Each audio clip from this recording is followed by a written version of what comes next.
Dentistry in General Radio Network presents The Bald Truth, the Dental Politics Podcast with Dr. Bob Dee and Dr. Spencer Bloom. In this episode, I appeal to the ADA and its leaders to try to make some sense and be more transparent, forthcoming, and help us understand, because otherwise I have witnessed things that are bad decisions that I think have hurt or could hurt us. I am afraid that without proactive energy from the ADA, we're going to go the way of the AMA and the practice of medicine and see the enlargement of the big business of dentistry, just like in medicine. My motto is I serve our profession to preserve our profession for future dentists. the ADA, insurance, and the future of dentistry, a candid discussion.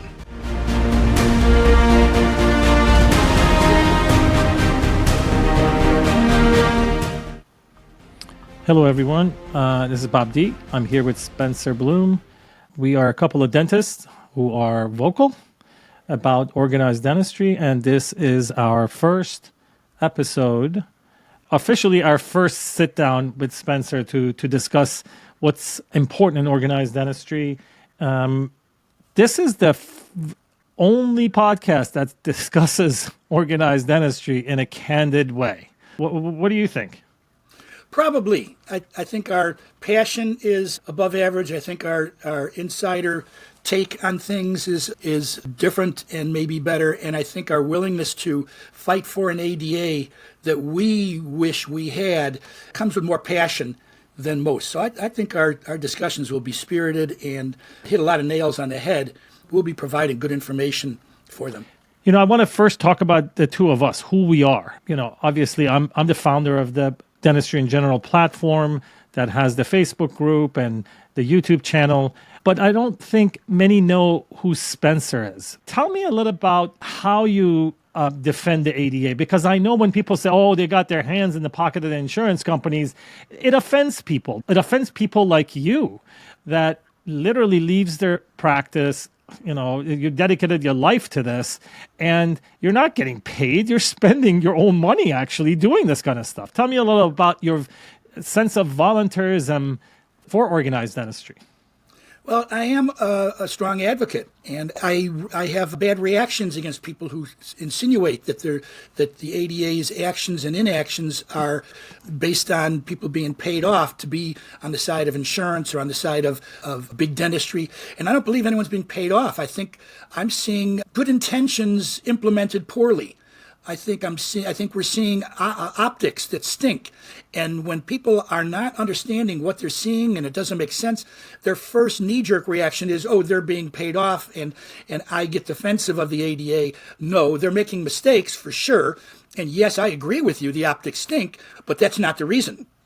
Sometimes I don't know the reason, and sometimes I'm willing to say, I don't know the reason. They're not making sense to me either, and I appeal to the ADA and its leaders to try to make some sense and be more transparent and forthcoming and help us understand, because otherwise I have witnessed things that are bad decisions that I think have hurt or could hurt us. And one of the big motivating things behind me is I am afraid that without proactive energy from the ADA, we're going to go the way of the AMA and the practice of medicine and see the enlargement of the big business of dentistry, just like in medicine. And my motto is I serve our profession to preserve our profession for future dentists. So we need the ADA. I want the ADA, and I want people who aren't happy to be in the ADA to join me as a member who is disgruntled and to express what bothers me and why, and try to get people to listen to us with the understanding we want a better ADA. I'm not looking for an alternative. The ADA is our best thing going, and so my energy comes from there. Yeah. You know, maybe we should spend this episode talking about why ADA is important. I think that's a good base we can go on. You know, I tell people when they, you know, and I was one of them. I'm here to say that I'm guilty of saying those unreasonable things. But when you think about it, if they take money from anyone, it's racketeering. You can go to jail, you know. So and although I disagree with a lot of the things that are going on in the ADA and a lot of the leadership decisions, I do believe every single one thinks that they're doing the best they can for the profession. They may have different path that they're taking that Spence and I don't agree with, but I don't think they're malicious. I think they are misguided, in my opinion, in a lot of different things. I think a lot of egos are involved, that we're never wrong, right? The best thing a leader can do is when they make a mistake, in my opinion, is to come and accept it and say, hey, you know what? We did make a mistake. Let's work together to fix it. But I want to ask you, Spencer, about this fact that what happens when the ADA goes away, as so many people suggest online. And they're like, oh, just burn it down, start over again. I don't get it. It's not realistic. What are your thoughts on that? Well, in my days of trying to defend the ADA and trying to get people as members, I've noticed that there's a few categories, starting with people who have no idea what the ADA does. And so it's, why don't they do this? Why don't they do that? And half the time they are doing it. It's just they don't know.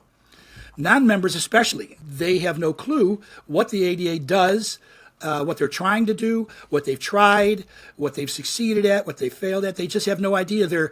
They're shouting with just lack of information. And they're angry that they don't know what they do, so they think they're worthless. I tell them, if you want to know, you have to be a member. Yeah, but Spence, I got to defend those people as well, okay? I mean, I've looked at salaries. We have a communication department that are paid very well.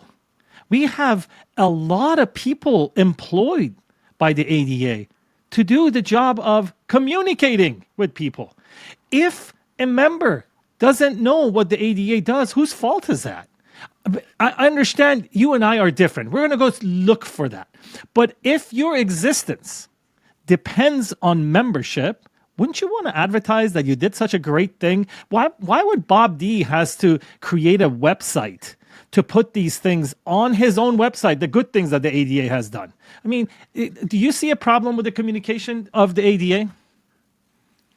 Yes. And yet I also see a problem with people who want other people to do their research. They just tend to come up with a point of view that I don't know what they do, so I don't think they do anything. They're worthless. And I maintain that the ADA has a breadth and a depth way beyond what most people know, and it's beyond what I know. It takes a lot of time and effort inside to know what the ADA is composed of, what their missions are, and there are multiple missions. Don't forget they do testing to get into dental school. They get testing to get out of dental school. They accredit, they research products and qualify them, and they work with standards, and they do our codes, and there's a long list of things they do that if someone succeeded in getting rid of the ADA, we'd be sorry. They really do support our profession in ways that people don't realize. But communication, yes, my argument with communication is they allow bad optics time and time again. There isn't a commitment amongst the staff and some of the higher up leaders to curate a good image for the ADA. And when I call them out, when you call them out, they don't have a good response. They don't appreciate being called. They'll just double down and say, don't tell us what to do.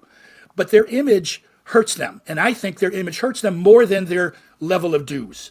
So, if membership is going down, I think there's a lot of people who used to belong, didn't like the optics, and said, no, I don't want to spend my money on that. So communication is key, yes. But it's also more than optics, right? I want everybody to know that Spence and I are both in the Chicago area, and sometimes our wives are yelling at us because at 1 o'clock in the morning, we're going through these discussions. The idea of this podcast came about from those phone calls late at night. So I'm going to play the devil's advocate for you, Dr. Bloom. It's more than optics. People are hurting, right? Insurance fees are basically not keeping up with inflation. And people look and see, hey, our organized dentistry, are they doing anything? And if something comes up, such as the dental loss ratio, what did they do? Did they help it? Sure. They helped in the beginning. They paid and passed it in Massachusetts, but they did a lot of things that it's more than optics, right? Optics usually means a good thing is going on, but you just don't present it well. But there are some bad things that they do that needs to be corrected. What's your take on that? Well, there again, one category of of a dentist who is complaining against the ADA has a misconception about what they can do. Insurance contracts are insurance contracts that they sign. And so there is a degree to which there are people with unrealistic expectations. Now, when you come to the DLR, I think that's the greatest thing since sliced bread. The idea that we can turn around the paradigm so insurance companies want to take care of their beneficiaries, they want to spend money for patient care, that really opened my eyes. In fact, it excited everyone in dentistry. They got every state to throw some money into the pot to try to make sure that ballot initiative was won. And what they did after that was so disappointing. That's really right. That's more than optics. They acted as if they had no idea what Massachusetts just achieved. They went and agreed to something that went in the opposite direction, pretty much said to insurance companies, do what you've been doing, but we want to take care of the worst of them. We know some of them are at the bottom of the barrel, and they're what they said yes to was more than that. But it's even more reason to be a member. People are talking about dropping out, and I want to talk about, okay, then what? What is the plan? Start a new organization? Okay, let me play it out for you. I'll start an organization tomorrow morning, Spence, you and I, the Bob and Spence Dental Association, okay? And we're going to set our fees at $500. How many people can we get to join us, Spence? 100? 200? 1,000? What are we offering? We're going to offer whatever we can afford. And that's the point. If I get 1,000 people to join, that's $500,000, Spence. I mean, what are we going to do with that? I want everybody listening to this podcast to stop saying, let's get rid of them. This ADA, I've always said this, doesn't belong to one person, one set of leadership. I want people to understand that thousands of dentists have contributed to this organization, and they've built it. There is no reason we should throw the baby out with the bathwater. And I feel like you feel the same way, right? Yes, for sure. Yeah. So let's talk about something that is in the news, non-dues revenues, right?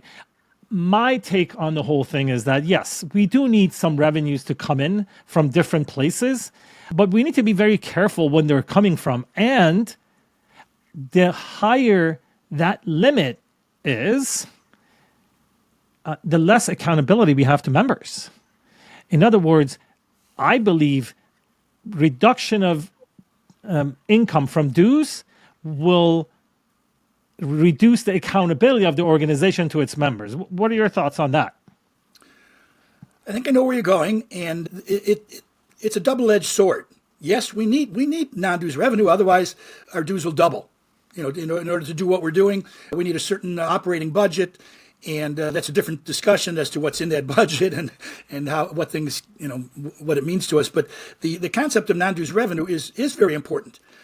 What has been changing over the last 10 years or more, recent history, is a hyper-focus on it. A hyper-focus that kind of pretends like the ADA's leaders aren't part of the problem, that the economy is part of the problem, that young dentists aren't joiners is part of the problem. There's all kinds of things for why membership is down, and they're not looking at themselves, they're not looking inward. And so their reliance on non-dues revenue is getting hyper-focused, and it's ending up exactly where you said. The satisfaction of members is secondary, maybe tertiary, and that's wrong. We think it's supposed to be a member-driven organization for our dentists and their practices and their patients. We need to control non-dues revenue in the sense that it should be supplementary, not dominant. And I see it going as dominant. I think they're going the way of, if we don't need members, boy, what can we do? And I don't like that. They shouldn't be doing that. Right. Do you see my screen? I'm seeing it now. Yep. Okay. Take a look at the total revenue of 139.7 million. Right? That's our total revenue. Membership dues are 58. Non-dues revenues are 81. Right. And this is from the House of Delegates report of the treasurer. And membership dues don't even cover employees' salaries. It's just amazing to me. Consultants and purchase services. Do we have a list of these? I mean, I don't know. I don't run a big organization. We have 139 million total revenue, and our expenses are 147. And our biggest expense, one of the biggest expense, is employees. And I don't know what to make of this. Someone just sent this to me. And yeah, I mean, it is what it is. We need non-dues revenues. There's no doubt in my mind that even you and I get our ways, which probably never happen, we will still need to have some kind of non-dues revenues. But I think we can do better.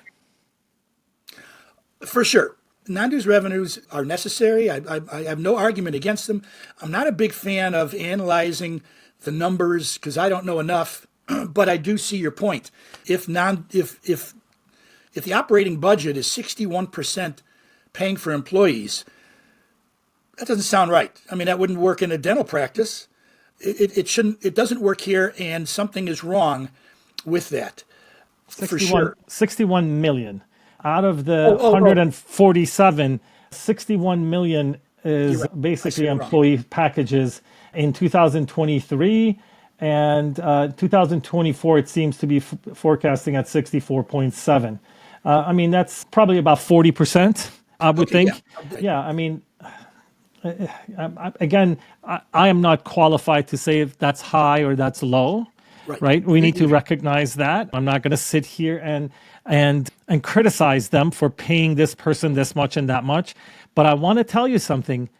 Money doesn't matter if you have results. Right? If you are doing such great work that your members are happy, it doesn't matter how much who gets paid or what the budget is.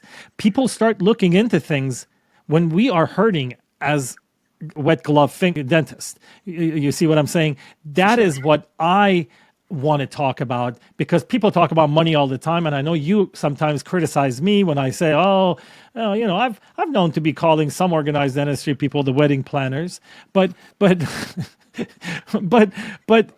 want results. I don't care if you have 3 parties a night, but show me what you've done for me lately. Talk to me about that, Spence. I agree completely.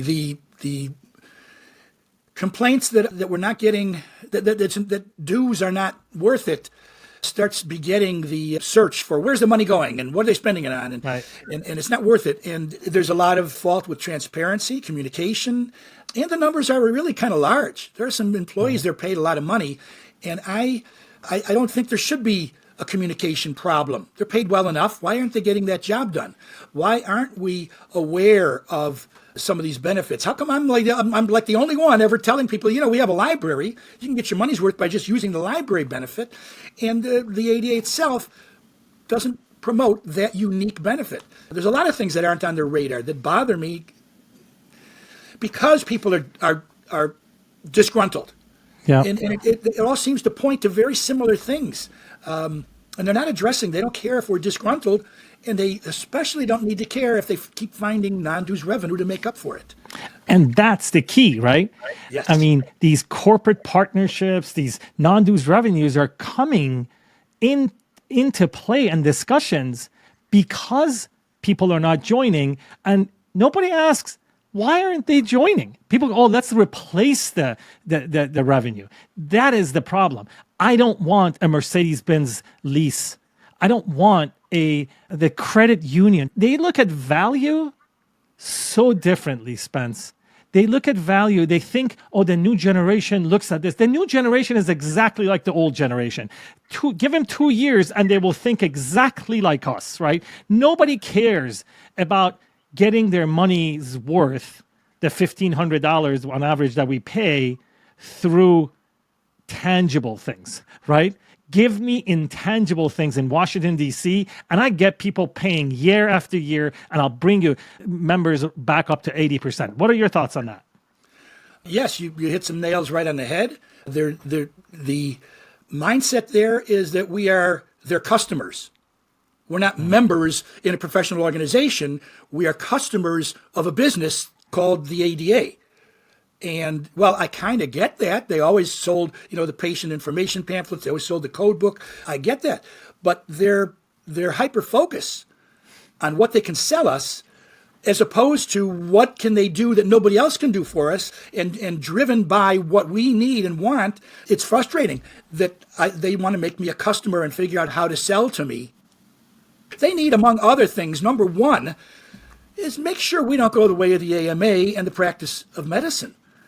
I mean, really, that kind of incorporates non-dues revenue, because hyper-focus on non-dues revenue is why the AMA still exists. The AMA has business income that doesn't rely on members. There's a mindset in some of the ADA that says our job is to make sure that our employees have a job.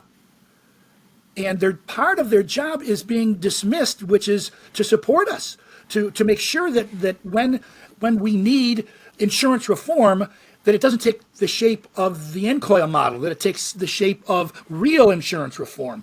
They're all looking at us as customers. What can they do? In fact, I think the bottom line of this corporate partnership is actually tied into that concept. I think this corporate partnership thing is, in the end, to develop products they can sell to us. Again, that mindset of we're the customers and that's what they want to do. How do they not care about the slap in the face that they're being corporate partners with the companies that exploit dentists and their patients? How does that not... How does someone not put the axe on that and say, no, let's call it something else, because that's not going to go well. That's not a good thing to call it. Let's call it something else, or let's not call it anything. Let's just privately ask them to donate to research and give them first rights to licensing whatever the reason, without making a big stink in front of our faces. I mean, we need to discuss what we're talking about, because I'm not sure if everybody listening to this podcast knows what we're talking about. The American Dental Association had a press release recently that announced some corporate partnerships. Those who are in my group, Facebook group, know that we criticized it, and there were some other emails and letters that defended it and attacked me personally for being, I don't know, what was it that they used? Conflict entrepreneur. Or what else? No, click for money or something like that, because we criticize. Yeah, I mean, again, I want everybody to know that I have offered an olive branch to those who attacked me, because we need to work together. But this letter, this press release, announced corporate partnership, and I'm quoting exactly from the letter. Those were the words that they used: corporate partnership, and some of those partners are the Association of Dental Support Organizations, some of the insurance companies that we have actually sued based on what I hear from the ADA, that we've sued them in every state, and then some of the companies, some of these big companies that were fined tens of millions of dollars by the government because they colluded against dentists. And these are our corporate partnerships. As Spence said, call it a roundtable, right, Spence? Or why do we need to announce it? Why? I mean, this is the optics we're talking about. Go talk to them and see what our pain points are and help us. I don't need a partner, right? I don't want to, I only have one partner, right? My wife. I don't know how many partners you have, Spence. Partnership, the word partnership scares the hell out of me. It represents, on the face of it, I don't see how it cannot be seen as a conflict of interest. If these businesses, including private equity, DSO organization, insurance companies, these companies that we are advocating against to try to be kinder to dentists and our patients, to try to stop exploiting us in the ways that they do, how can they be partners? How can the ADA possibly support dentists and these entities at the same time? That is, by definition, a conflict of interests. Now, some people aren't thinking clearly. They're thinking, I'm accusing them of selling us out. No, a conflict of interest just says they have a conflict of interest. And that is exactly what they have. If they make certain moves, the other party will say, why'd you make that move? That's not in our favor. And right. With that lawsuit that has been years in the making, we're hoping it'll come to court, I think, the end of this year. Whatever the outcome is, if it's not a great outcome, they're your partners, right? Yeah. If it's not a great outcome for us, there is no way to not suspect that they went with the conflict the other way. They kind of chose a side. They shouldn't be in a relationship with the two opposing parties. That's just wrong on the face of it. There's no way to justify it. Yeah, and I want to close by this, that I think, to be honest with you, I think if they could go back and change it, I think they would use a different word because we all got offended. They could have. And not one thing where we have a suggestion, we tell them what harms us, what hurts us, the optics that bother us. Not one thing have they said, you've got a good point. We're going to try to do better. Bob, can you name a handful of things where they listened and said, you're right, you make some good sense, we'll go back to the drawing board? Anything, Bob? They're never wrong, Spence. We're the ones that are always wrong. They're not, you why don't you shut up and sit down? And you're always wrong. You're just yapping, Spencer. And I'm just the social media click for money guy. Anyways, I want to tell you that I believe, and this is a hunch, I'm not sure, I believe someone made a mistake of asking an AI model to write a title for them, and they used the word partnership, and nobody checked it. Isn't that the typical? Like the articles that go into magazines, editorials, nobody checks these things. And that's when people say, if you make the same mistake over and over and over again, they're going to think different things that don't make sense to you and I. They think we're Kool-Aid drinkers by saying, oh, no, man, they all have good intentions. But they constantly do the same mistakes. How do you explain that? It's a mindset. It's a mindset at the top that can be characterized as an us versus them. They refuse to listen to see that we want a better ADA. We want people to belong. We want to be happy with what they show us. We want to be happy with their decisions. We want to be proud that I'm paying. I want to be proud that I'm paying dues. I want to know that the profession of dentistry and the practice of dentistry is still there for the next generation. I don't want that next generation to have to come back and say, please, let's fight for the dentists now. Let's form a union since they're all going to be employees. I don't want that future, and I want the satisfaction today of hearing a little bit of give and take of, okay, we heard you, let's do something that makes that makes people less upset. Let's let people know that we hear, we listen, we respect your opinion. We're not getting it. It's the us, them, time after time after time. Hey, I want to thank you for being here with me and starting our show. We want to do this on a weekly basis. We want to bring you the news. And part of this podcast is educating not just the members, but also informing the non-members. We want to inform you of the things that can be done and is being done a lot of times by the ADA, that you must join and support us to help them find the right path. We also want this podcast to be an educational source for our delegates. So when you go to the House of Delegates and you want to listen to topic that is going to be discussed in the reference committees, we're going to have an episode on it. This is going to be, in my opinion, a game changer for dental politics, and I'm asking my friend Spence to join me week after week to do this. My pleasure. I think it's a valuable source of information. I hope that we are accurate in everything we say, and I hope that we have a point of view that's reasonable and that people can say, okay, I get your point of view. I can respect someone who disagrees as long as they understood what I said. The frustration with the leaders is they're not listening, and so I have no idea if they know what I even said. They want to just say, I'm not at the top. I don't really have a valid voice, and that's wrong. All members should be listened to because it's possible that they have a good idea. Yes. And the midwinter meeting is coming up. Let's give a plug to the Chicago Dental Society, our local organization. I hear that they're going to contribute more to advocacy, and they have plans. I'm happy to hope for that. I'm not announcing anything. But if you're coming to the Chicago midwinter meeting, stop by. We're going to have some, different things broadcasting from there. Thank you very much, everyone.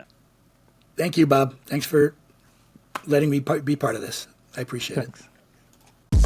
This has been a production of Dentistry in General Radio Network. Visit our website, dentistryingeneral.com, to join engaging clinical and business conversations, explore our dental podcasts, and stay updated on our upcoming live event.